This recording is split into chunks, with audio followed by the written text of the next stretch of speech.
G'day upstarts, Daniel Mumby, that startup guy.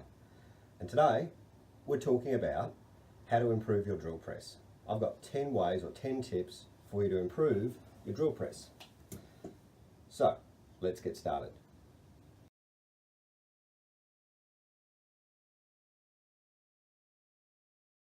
Okay, so today we're going to be talking about 10 ways that we can improve your drill press station. If you've been following any of the parts of the other videos I've got on the channel, I've been setting up a small workshop in a small single car garage and trying to maximise and make use of the space that's all around or that isn't around, and that's pretty challenging. So today I'm going to give you some tips about how to make best use of space with the drill press. Now, if you've seen the other videos, you will have seen that I've already built the workbench. What I haven't put up on video yet is that I've already put the bookshelves on top of the workbench. And then on the weekend, I picked up a new drill press, got it on special. Always go for the value item if you can. And now I'm going to give you a series of 10 tips in order to make that drill press work better for you. And is order of easiest to hardest. So I'm going to save the best one for last, but the best one is, second best one, is in fact effectively a mitre fence, if you want to call it that, for your drill press so that you can get consistent cuts. But we're not going to start there, we'll finish with that one. So stay with me for the entire video. A couple of them I think you'll find funny and humorous. So let's get started.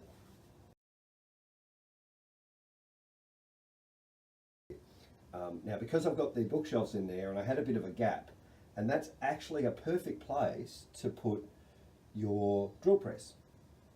Still got room at the front, but I can actually reach everything. What I've done though, the first tip, is I've actually brought my vacuum cleaner up, drilled a hole through, and I brought my vacuum cleaner up through. Now, this is not the shop vac that I'm actually going to use for my miter saw. But what I wanted to do was rather than running a series of ducts and what have you, which I may or may not get to, and for us home handyman, having vacuum cleaners everywhere is a pain in the bum. But what I've done is I've taken the old vacuum cleaner that I was using, and I've mounted it up under the bench behind the fridge because there's a bit of wasted space there.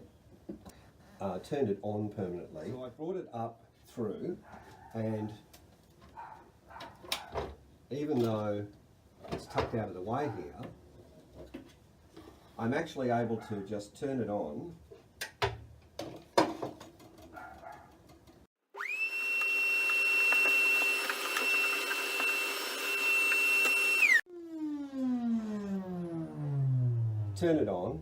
clean up my mess and turn it off and tuck it up out of the way. Now, the beauty of that is that's actually the second tip.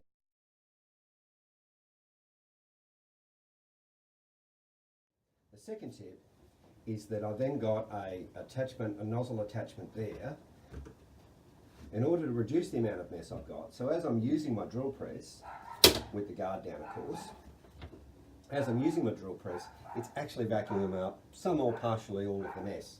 So tip number 2 is setting your drill press up so that you've actually got vacuum right up there, it's out of the way and nice and handy.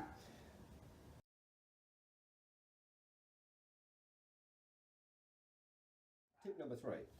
I'm actually sitting at the bench. I've got my stool, got myself in a good position, and the reason I like that is as I'm using my drill press, instead of reaching over the back, I'm now at a good height, I can just literally push my drill press in terms of how I use it. So that's a tip about how to use, really. It's not really a tip about setting it up. But now that I'm sitting in a nice consistent work height, I can just push the lever, which I find easier than reaching all the way around the back, trying to know, or, as you're using a drill press, you pull it and you go, oh, it's not far enough. Oh, now but now I'm taking my hand off. No. By pushing on the lever, I've always got reach of the right one for the right depth. So I find that to be a little bit handy. Because I'm sitting now, I'm consistent, I'm only using one hand, I've still got a free hand for the work, and I can hold that steady without moving.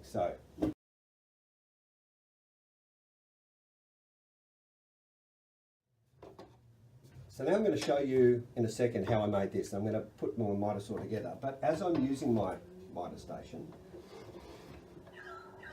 I've made a larger top.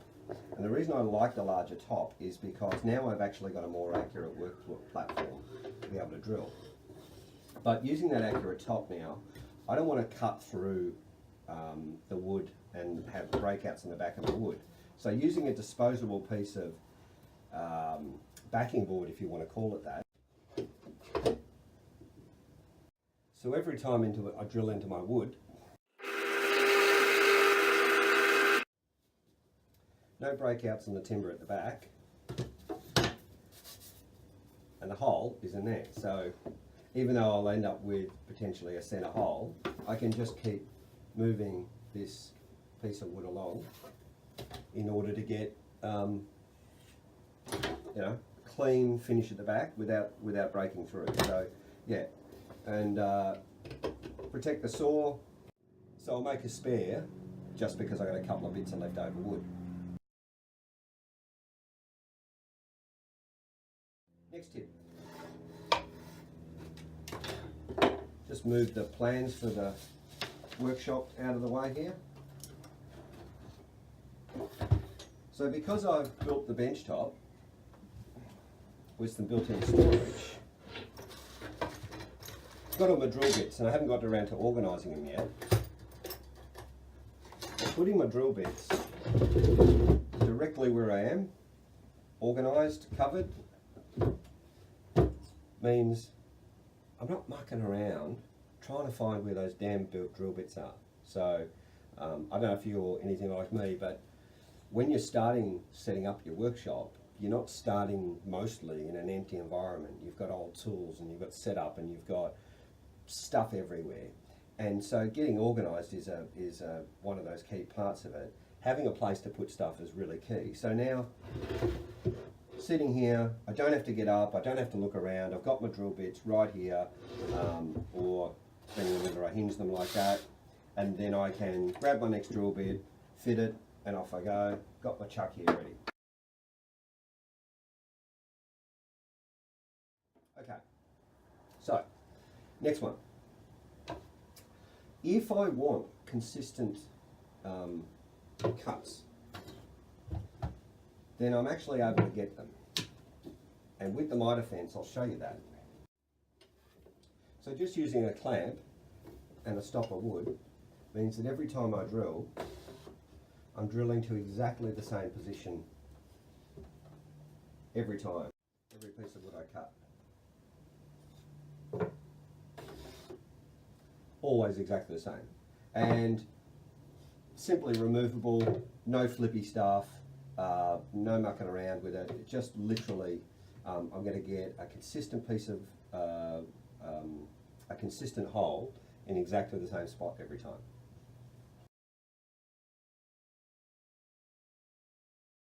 A couple of quick easy ones. Tape measure. Forever losing it. Workstation, drill, screw, done. Always know where it is, right there. I've got a couple of other tape measures hidden around the workshop, but always having a tape measure right there. Again, not having to get up from your workstation, not having to move around, job done. I should have done this one first. So one of the other things I think is really important as we're working, especially if it's night time, is having enough light.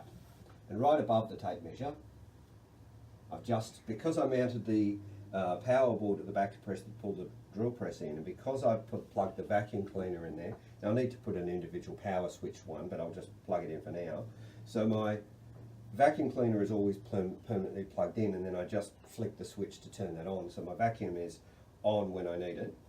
My light is exactly the same. So I've now got an actual work light on the surface that I'm working at. It makes it much easier to see what's going on, especially at night. So yippee.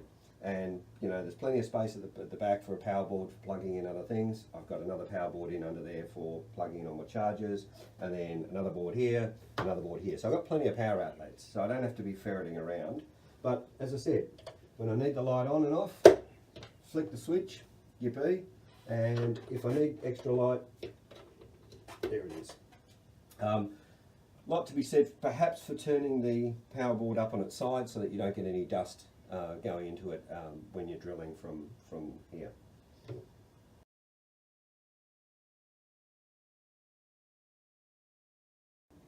So because I built the bench top, this new bench top, a little higher so that I can fit in a sliding workstation underneath, which is going to have a router table or a router in it and a table saw, I've set this up so that it's a good workbench for both standing, close quarters, what have you.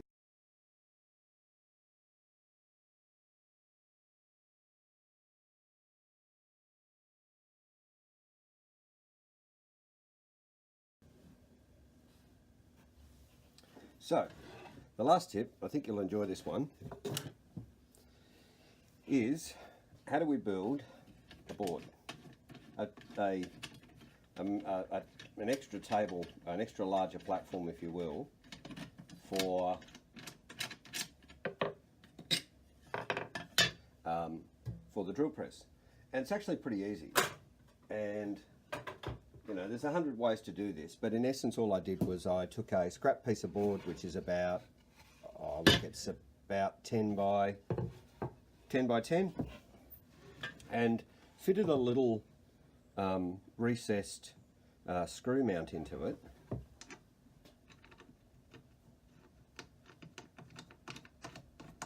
That I could put a threaded knob into. Now, strictly speaking, you can just as easily use a bolt, and that's okay. I just thought this was a little easier way to go.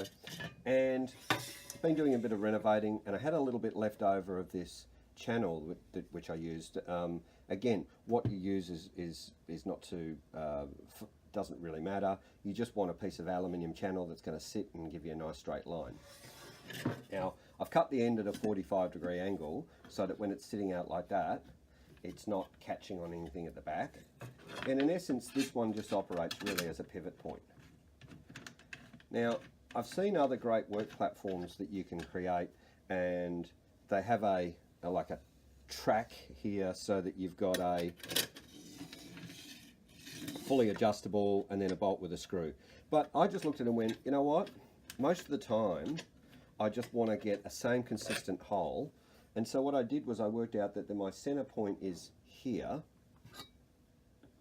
And so I worked back and I actually did a couple extra holes. But in essence, I worked back and said, well, I want to cut 3 mil, 10 mil, 15 mil, 25 mil, 35 mil, 45 mil, 55 mil, and then 65 mil. So I actually simply just took my little set square, although you could just as easily use a tape measure, and from that center hole,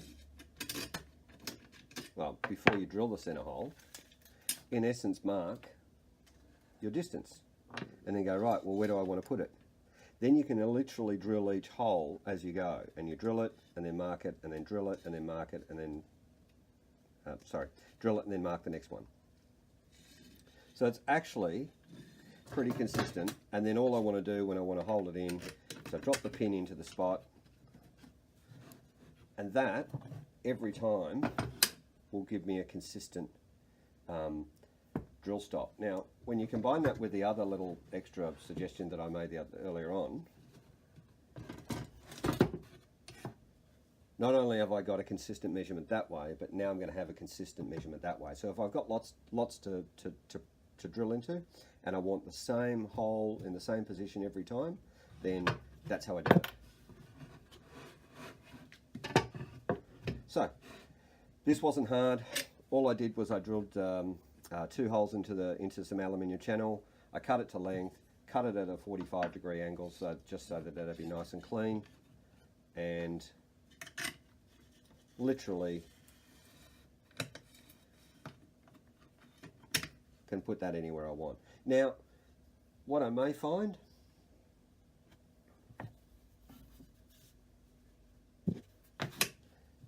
that still works. So even if I've got a little backing plate underneath so that I don't get breakouts through my wood here, which I can then just move and move and move and move and move, so that each time I do a hole, rather than having a replaceable top here, piece of wood, don't mind if it gets a little bit damaged, but as I said, I didn't have a jigsaw, and you may not either, and getting a nice even cut and then screwing it and then holding it on, I just went, yeah, no, I know what roughly I'm going to have consistent holes. I don't want to muck around with them. You know, I'll put some graduated lines along there so that I know what each cut is.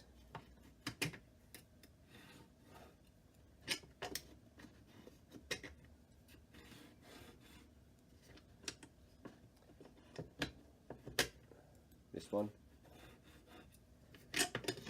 And then I'll just write down next to them what the sizing is, so that I know that once this drill press is in place, all I have to do is move it to that line. I know I've got the exact dimension. Now, once that's level, I'll just take these off. I'll mount this to here in about the right space, making sure there's some width, making sure there's a bit of free play. Get my set square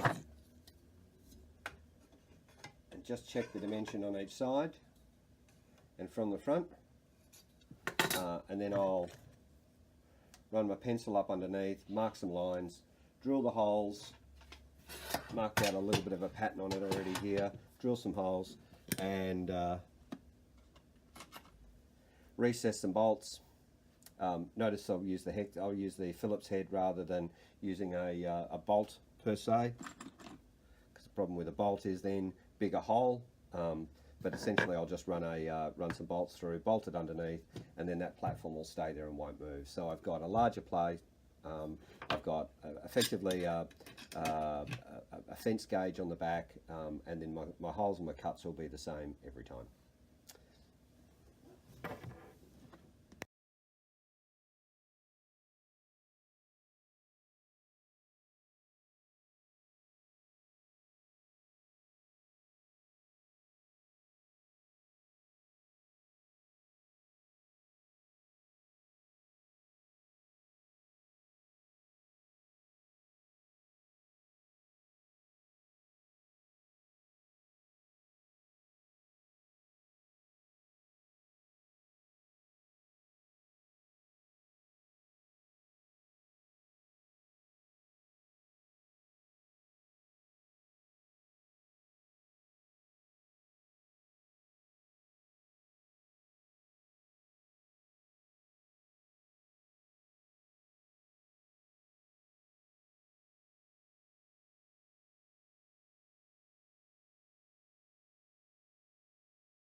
Like that. Now, why does that matter? Got the fridge.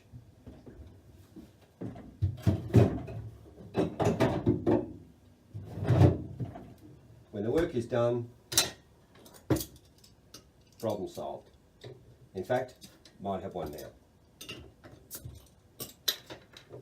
Cheers.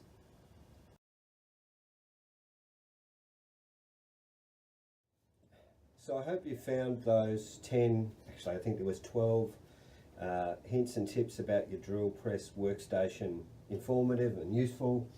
I know I had fun putting it all together and imagining what I'd created. So I hope that you find that useful too, and that it makes that part of your home workshop more functional, easy to use, more engaging and more fun. If you feel free to, if you've got some other tips of your own that you want to suggest, then feel free to add them in the comments below.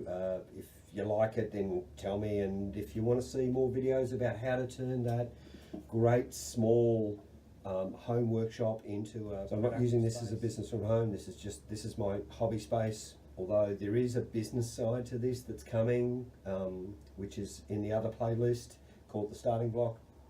So if you like this, Feel free to like, comment, share, subscribe, hit the bell for notifications if there is one, and you know, add your thoughts to it. And if there was things that you didn't like about the video, by all means tell me. The only way to improve is to improve, but otherwise I hope you got a little out of it. I hope you like it, and stay tuned for more.